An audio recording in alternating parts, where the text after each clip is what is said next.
Hello दोस्तों, नमस्कार। आप देख रहे हैं बरेली की शान और मैं हूं आपके साथ आपका आजम खान। दोस्तों, शहर बरेली की एक ऐसी शख्सियत से मैं आपको मिलवाना चाहता हूं जो प्रथम एक कलाकार हैं और कलाकार की दुनिया में उन्होंने बहुत अपना नाम किया है। एमपी स्कूल ऑफ ड्रामा की पहली पास आउट जो हैं हमारे सामने मौजूद हैं, गरिमा सक्सेना जी।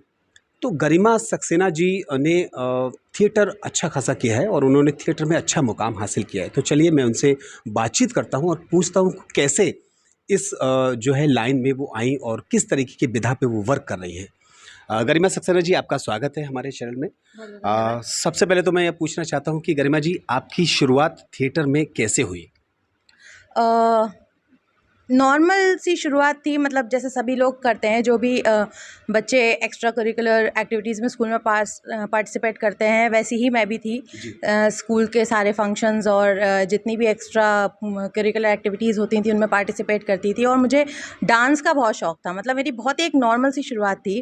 फिर 2010 में मैंने 12th किया। उसके बाद में यहाँ पर एक रंग मंडल खुला था, रंग विनायक रंग मंडल।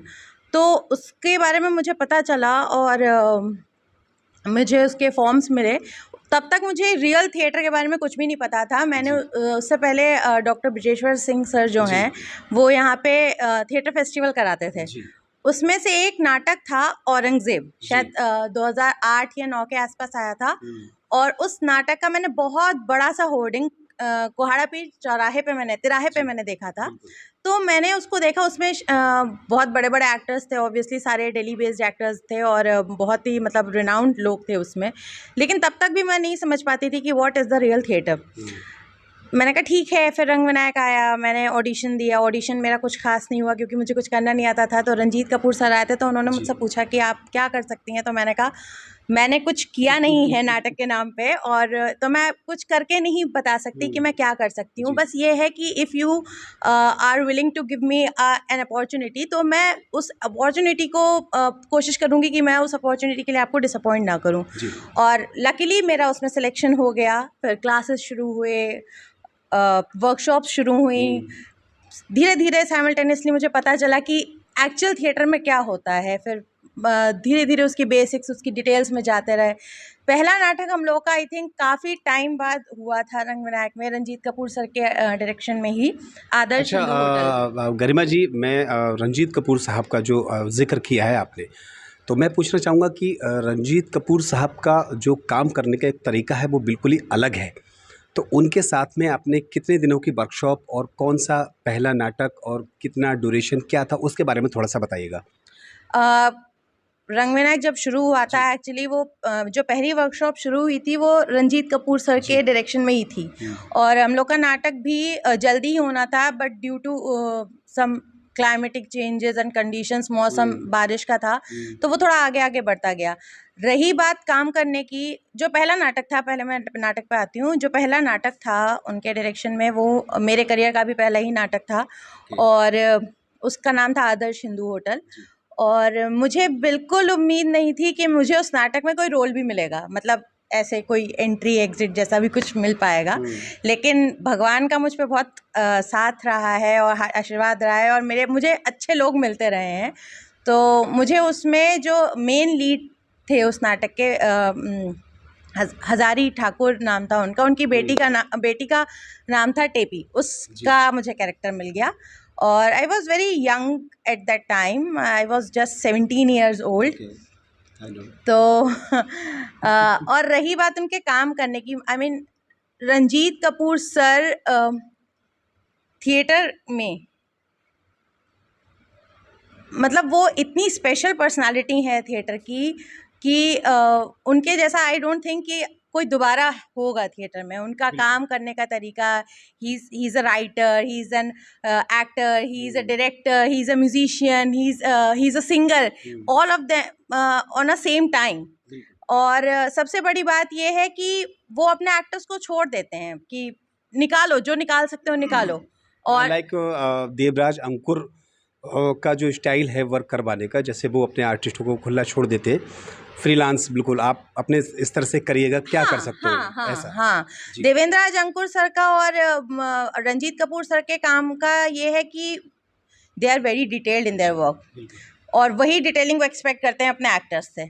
तो मैं बहुत लकी रही कि मुझे इतने अच्छे लोगों के साथ काम करने को मिला। पहला नाटक मुझे इतनी बड़ी शख्सियत के साथ करने को मिला, उनके डायरेक्शन में करने को मिला, और उसके बाद चल पड़ा सफ़र। अच्छा, अब जो आपने पहला नाटक किया था, मुझे बहुत अच्छी तरीके से याद है, आदर्श हिंदू होटल। एक अच्छी खासी उसमें बहुत लंबी कास्ट थी। जी जी जी। इतने सारे कलाकार थे उसमें, तमाम शहर से और बाहर से भी आर्टिस्ट आते थे उसमें वर्क करने के लिए। काफ़ी टाइम तक वो वर्कशॉप चली थी। वर्कशॉप के अंदर ही उन्होंने ढूंढा कि कौन किसको क्या रोल करना है, कैसा कैसा, बहुत सारी फिल्में दिखाई थी। तो उसके बाद में आप थिएटर करती रहीं। उसके बाद में कहीं आपने सीखा, आपका मतलब जो है एमपी स्कूल ऑफ ड्रामा में सिलेक्शन हुआ, वो टाइम पीरियड आपका कैसा रहा, ये बताइएगा। जैसे मैंने आपको पहले बताया, मैं बहुत छोटी थी उस समय, 17 साल की थी। मैंने 12th पास आउट ही किया था। उसके बाद पढ़ाई थी, बहुत सारी चीज़ें थी। फिर I just want to support my family, so I joined a school. मैंने एनटीटी भी किया, फिर मैंने किंडरगार्टन में पढ़ाना शुरू किया बच्चों को। तो उन चीज़ों के साथ में थोड़ा सा थिएटर जो है बैक स्टेप हो गया था, क्योंकि उस वक्त तक मैंने इसको प्रोफेशनली अटेम्प्ट करने के लिए बारे में नहीं सोचा था। इनफैक्ट बहुत साल थिएटर करने के बाद भी आज के टाइम में भी लोग नहीं सोच पाते हैं। तो एनीवेज, अपार्ट फ्रॉम दिस, तो उस वक्त तक मैंने नहीं सोचा था। फिर मैं अपनी पढ़ाई में, मैं ग्रेजुएशन कर रही थी, मैं पढ़ाई के साथ साथ थोड़ा बहुत जो मुझे मिल जाता था सीखने को मैं करती थी। एक चीज़ थी मुझे कि मुझे पढ़ने का बहुत शौक था। मैं बहुत सारी किताबें पढ़ती थी। इसकी वजह ये थी कि मेरे जो दादाजी थे और मेरे पापा, दोनों लोग मतलब उनकी खुद की एक पर्सनल लाइब्रेरी थी। उसमें लगभग 5 से 6 हज़ार किताबें थी, और सारे सब्जेक्ट्स की सारी चीज़ें उसमें, लॉ की, जर्नलिज्म की, जनरल नॉलेज की, हिस्ट्री की, नॉवेल्स, मतलब all kind of literature were there. So तो मैं पढ़ती बहुत थी। और उस वक्त भी मतलब मुझे जब काम नहीं मिल रहा था, काम नहीं मिल रहा था इन द सेंस कि मैं नाटक नहीं कर पा रही थी अपनी पढ़ाई, अपनी जॉब की वजह से, तो मैं पढ़ रही थी। आई वॉज कीप रीडिंग, और लगातार पढ़ रही थी। कभी नाटक, अखबारों में जो कहानियाँ आ जाती थी वो पढ़ रही थी, और मैं बहुत सारी चीज़ों की तैयारी कर रही थी। मैंने बैंक की भी तैयारी करी थी, मैंने यूपीएससी की भी तैयारी कर रही थी। मैं सब कुछ साथ साथ कर रही थी, लेकिन मज़ेदार बात ये थी कि मैं थिएटर अपने अंदर से निकाल ही नहीं पा रही थी, या ये कहिए कि मैं अपने आप को थिएटर में से नहीं निकाल पा रही थी। तो वो मेरे संग संग चल रहा था। बाकी चीज़ें एक बार को जो है अंधेरे में हो जाती थी, लेकिन वो उस पर फोकस लाइट थी पूरी। उसके बाद में फिर मेरा ग्रेजुएशन हुआ 2013 में। 2012 में अमित रंग प्रशिक्षु चला रहे थे काफ़ी टाइम से। वो अपना मतलब उनका एक अलग ही सिस्टम चल रहा था, उनका एक अलग काम चल रहा था। यूनिवर्सिटी में उन्होंने एक ड्रामा डिपार्टमेंट स्टैब्लिश कर चुके थे, और हम लोग रंग विनायक में ही जानते हैं सब लोग, हम लोग वहीं मिले थे। तो उन्होंने कहा कि तुम प्रैक्टिस क्यों नहीं कर रही हो, प्रैक्टिस क्यों छोड़ रही हो तुम? ठीक है, पढ़ना अपनी जगह ठीक है, बट थिएटर नीड्स प्रैक्टिस। तो प्रैक्टिस करो, जब भी तुम्हें प्रोफेशनली अटेम्प्ट करना हो या नहीं करना हो, it's just up to you. लेकिन गरिमा जी, मुझे आप ये बताइए, वो क्षण कैसा था जब आपने वहाँ एग्ज़ाम दिया और एग्ज़ाम के बाद आपको कॉल आई, फर्स्ट कॉल आई एमपी से, वो बताइएगा। तो मैंने वो ज्वाइन किया। उसके बाद में मैं प्रैक्टिस करते फिर मेरा फॉर्म भरवाने का क्रेडिट भी पूरा अमित को ही जाता है, और I was not prepared at that time. उसका और उससे पहले का क्रेडिट आपको जाता है, जो आपने मुझे इन्फॉर्मेशन दी थी कि आप ऐसा ऐसा करिए और जाइए और कर सकती हो, करो। तो मैंने कहा ठीक है, करते हैं। तैयारी होना शुरू हुई, और मुझे कुछ पता ही नहीं था एक्चुअली। तब तक मैंने केवल एनएसजी का नाम सुन रखा था, जैसे हर न्यू कमर के साथ होता है वैसे ही मेरे साथ था। मेरी कोई बहुत स्पेशल, बहुत अलग स्टोरी नहीं है।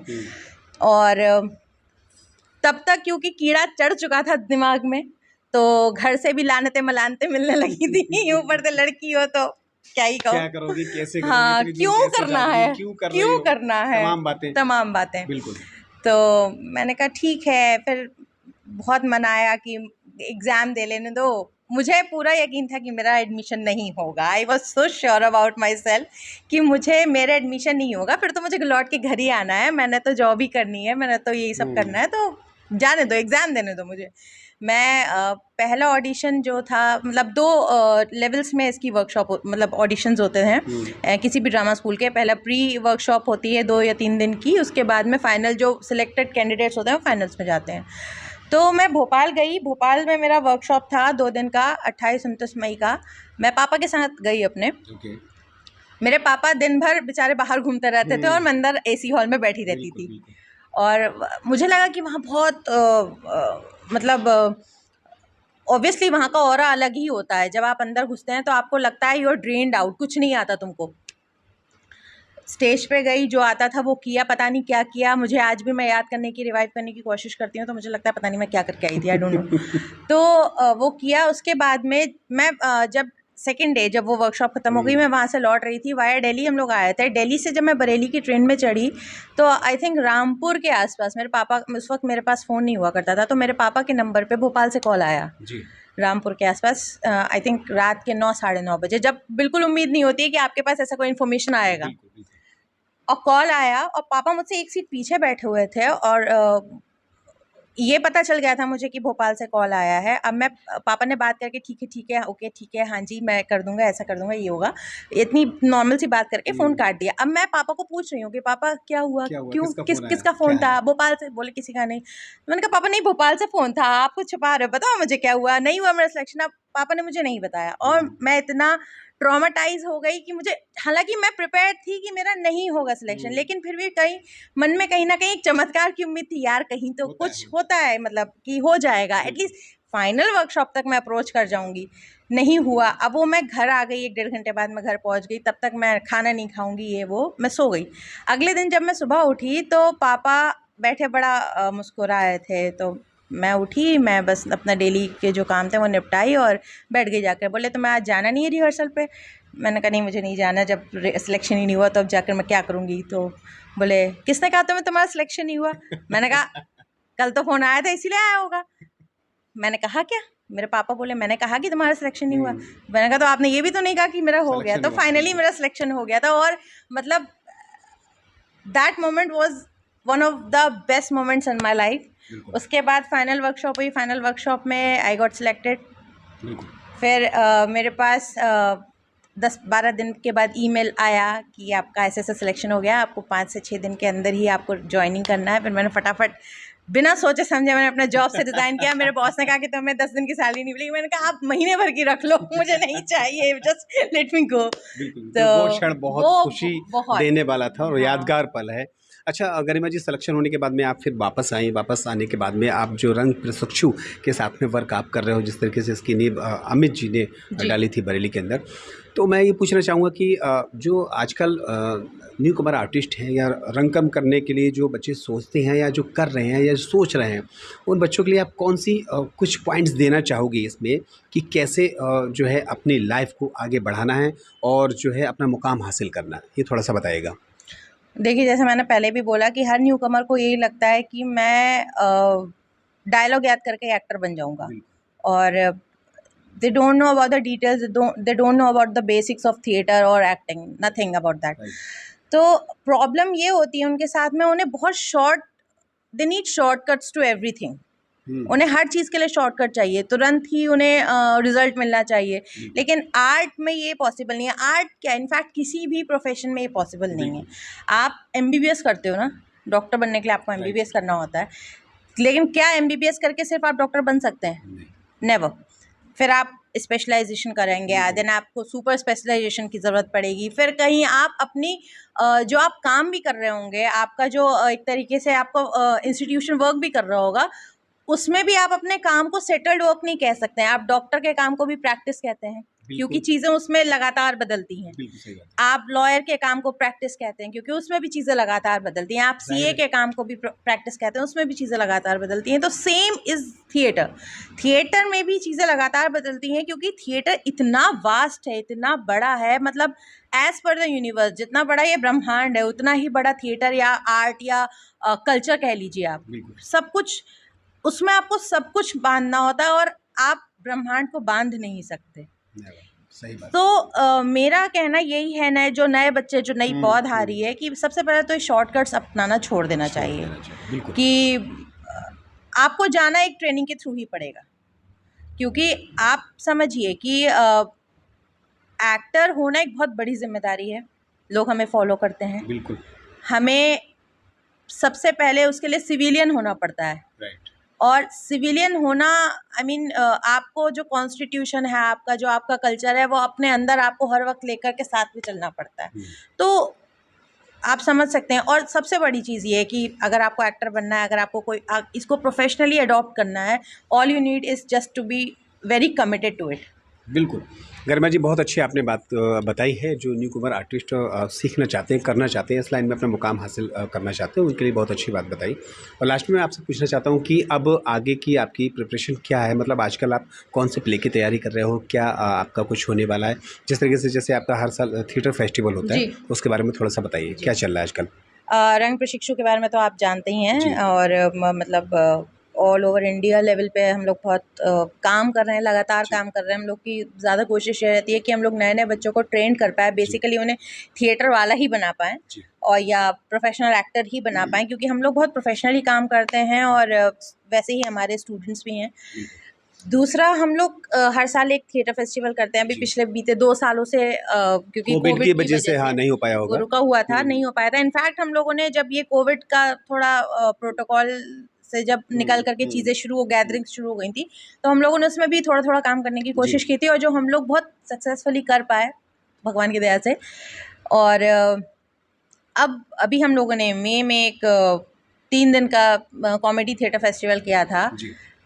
Last two last month means जुलाई में हम लोग की एक बहुत बड़ी एसएनए की वर्कशॉप लगी थी, रंग प्रशिक्षु और यूपी संगीत नाटक अकादमी के संयुक्त तत्वाधान में लगी थी, जिसमें हम लोगों ने वीर अभिमन्यु नाटक से उसका समापन किया था और उसमें अखिलेंद्र मिश्रा जी भी बरेली आए थे।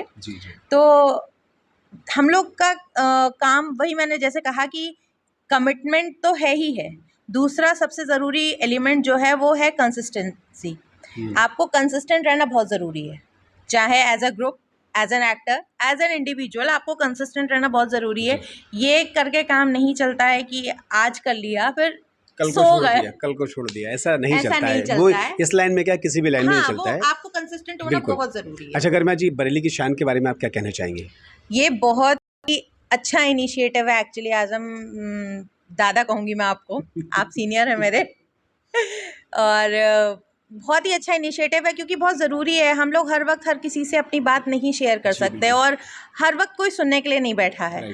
तो इस पोर्टल, इस चैनल के ज़रिए हम लोग आराम से इतने इत्मीनान से बैठकर आपसे अपनी बात बता ले रहे हैं, आप सुन ले रहे हैं, आपके थ्रू और लोगों तक ये बात पहुंच रही है। तो ये मतलब वाकई में ये काबिल तारीफ़ काम है और a big hand to you. शुक्रिया। तो दोस्तों, ये थी हमारी ख़ास मुलाकात गरिमा सक्सेना जी से, जो कि लगातार रंग प्रशिक्षु के ज़रिए ये लगातार वर्क करती रहती है। हमेशा बरेली में, हाल ही में इन्होंने अभी 3 दिन की थिएटर वर्कशॉप की है। बॉम्बे से भी एक महानुभाव अखिलेंद्र मिश्रा जी आए थे, उन्होंने बहुत बच्चों को सिखाया। वो मेरी बदनसीबी रही कि मैं आ नहीं सका था। और इसके जो डायरेक्टर हैं रंग प्रशिक्षु के, मिस्टर अमित रंगकर्मी, तो मैं उनसे जल्द आपसे रूबरू करवाऊंगा। इसी के साथ में आप बने रहिएगा बरेली की शान के साथ और आज़म खान के साथ। Thank you.